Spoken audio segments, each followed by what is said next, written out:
Government Miles card. Match the miles you earn into your first year. 35,000 could become 70. Limitations apply. Discover match for new card members only. Learn more at discover.com/travel. Okay, the very latest.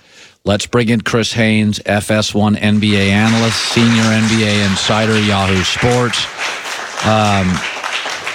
You were the one that broke the story, LeBron giving his number to Anthony Davis. You broke the story, Kawhi meeting with the Lakers and the Clippers. Were you surprised at the Kawhi news? Surprised. I'm not. I wasn't surprised. They were going to take meetings here in Los Angeles. And so, how can you be in Los Angeles and not meet with the Lakers, who just opened up a max salary spot? You got LeBron James, who a lot of people believe probably will be a part of that meeting. You could add Anthony Davis, and then potentially Magic Johnson may be in there. I just don't see how you're in Los Angeles. They have a max slot and you don't meet with them. So I wasn't surprised from that standpoint. With that being said, I would still think probably the Raptors or the Clippers might have the edge. But nah, if you get in that meeting with those guys that I mentioned, it's home. LA is home. It's going to be a very appealing pitch, and I think it'd be very enticing. So I'm interested in seeing how they feel coming out of that. I just got a text from somebody who we trust, very tied into the Lakers, who said he is hearing the Lakers are going to go all in on Kawhi, but they are reluctant to give Kyrie, Butler, or D'Angelo Russell the max they can make, that if they don't land Kawhi, they're going to go and get 3 players. And we've talked about this, Redick, Darren Collison. But what they really want is Kawhi. They think Kawhi is too good to pass up. But they do have reservations about D'Angelo, what he's worth, Kyrie's personality, Jimmy Butler's difficulty being a third option on a team. Yeah. Does that sound right to you? I understand it. I definitely understand it. But if you were asking Kyrie to come on to a team where it was similar to Boston, where he's expected to be a leader, then I think that's when you're asking for trouble.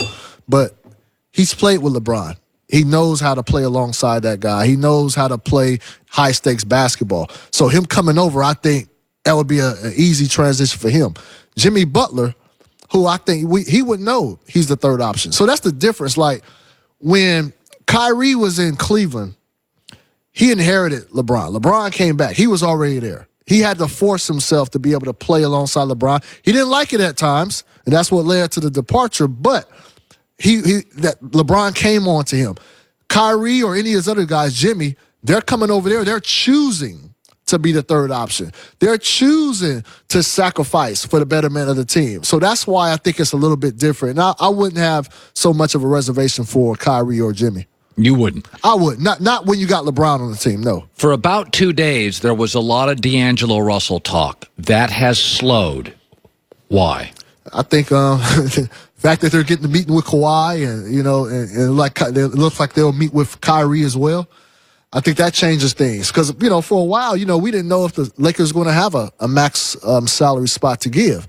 And so then you had to look at other alternatives. And at the time, D'Angelo's name was hot. I still don't think I still am not dismissing him as an option because I think still the Lakers aren't the front runners for any of those players. And so that's why I think somebody D'Angelo does make sense. If that's a plan C, I think that's a nice plan C to have. He is an all-star player who has developed since leaving the Lakers. The Kevin Durant thing's fascinating to me. I just don't remember in my life, I'm sure there are examples, where arguably the greatest athlete in a sport left a foundationally strong owner, GM, coach, roster, and went to a historically anemic franchise. Brady wouldn't go to the Lions. I just can't see, Peyton Manning, by the way, when he had options. Let's think about Peyton Manning.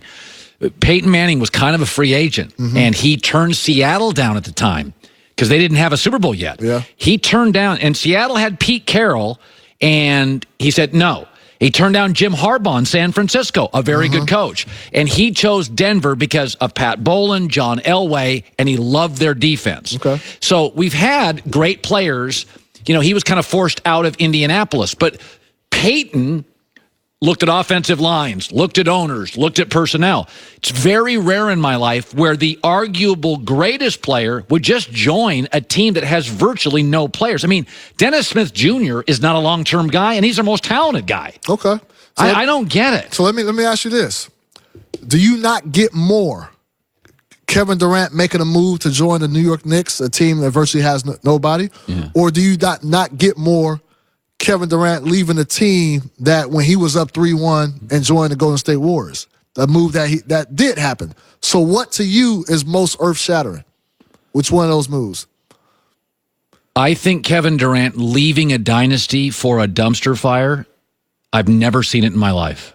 But we've never seen him move Kevin Durant going to the Warriors at that extent. Am I correct? You mean a great player leaving a great team, or a great player leaving the team? Leaving the team that they were up 3-1, lost to in the finals to join a dynasty team in the Golden State Warriors. That was unheard of as well, and I think that still will rank probably tops as the one of the most heard of moves before. When he left OKC and went to Golden State. Yeah, exactly. Yeah. I think that's more unheard of. And, the LeBron, people compare LeBron a little bit different. The Miami Heat, they weren't good. He came over there, then the whole band got together and turned that ship around. This is different. So I don't view this like him going to the Knicks. I think this is, if he does do that, number one, I think it'll be about comfortability, and it'll be about really having his own team and establishing himself as the main guy. Because, as you know, he won 2 Finals MVP, helped him to 2 championships, but there's still people who still don't give him his just due. But why, again, so there's people that don't give him his just due. There's people that don't give me, in my opinion, my just due. I wouldn't leave here. Well, why would that bother me? I'm not seeking validation from people on Twitter. I'm not saying he does, but that's why I said comfortability is it as well. No, listen, he's got friends with the Knicks. That I get. Yeah. Like I get that he really feels like, listen, yesterday, Joy, or the day before, he's selling his Los Angeles stuff. I think the move's crazy, but some guys like Kyrie Irving reportedly likes the East Coast better than the West Coast. I grew up on the West. I was in the East, but I always prefer the weather of the West. I hear you. The temperament of the West. Yeah. It's just nuts. Just an update on Jimmy Butler. Okay. I still contend Philadelphia is going to pay for him. Yeah. Right? No, they're willing to do that. So they're going to pay him. They're willing, yes. So the Houston rumors are nonsense. Well, Houston, they're trying to get, look, you can make an argument like who has the better situation. I think if Jimmy were to land up in Houston, I would think, depending on how the Lakers fill out their roster, I would think Houston would have the edge up as far as being the front runners to represent the West in the finals. Jimmy and Tobias going back to Philly and them able to keep the band back, I still put Toronto over them. I still give them the edge because I just still think there are some pieces that need to come from outside to help that team. And so that's why I think it makes sense, and I think Houston could try to tug at that. The Jimmy, hey, you coming over here, better situation. We can guarantee a path to the finals now that Golden State is essentially going to punt their championship aspirations for next season. It's funny. If I'm one thing we're not talking about in all this is just being patient. Like if I'm Jimmy Butler, why wouldn't I just wait for Kawhi Leonard to make his move? If Kawhi stays in Toronto, maybe I'm Jimmy, I go west. But if Kawhi leaves Toronto on Monday or Tuesday, and I'm Jimmy Butler, I'm like, well, that just made... If Kemba didn't sign with Boston and Kawhi left Toronto, I'm Jimmy Butler, I'm like, aren't we the co-favorites in the East? Yeah. Because I'm Jimmy Butler, I want a shoe deal. I want to get to the conference and the NBA Finals. That's where these guys make money in June on television. Yeah, but he can make more money with Philly, but that's why Houston's trying to do everything they can to engage in a sign and trade. Right. But yeah, no, I hear you. And that might very well play out that way. See where KD and Kawhi goes first, and then let the dominoes fall where they may. Chris Haynes, good seeing you. Thank you. Broke the story on LeBron and his number, and also Kawhi meeting with the Lakers and the Clippers. 66% of men, 66% start to lose their hair by their mid-30s, but thanks to science... I can contest to that. Yes. Still not bad, though. I like the look. Science makes baldness a little more optional. Forhims.com is a one-stop shop for hair loss, skin care, and sexual wellness. These are not awkward in-person doctor visits, okay? You answer a few quick questions, a doctor online reviews it, They determine if it's right for you and then can prescribe medication to treat hair loss that's shipped directly to your door. These are confidential conversations and completely discreet. It's been talked about in GQ, Men's Health, Esquire, and Playboy. Order now.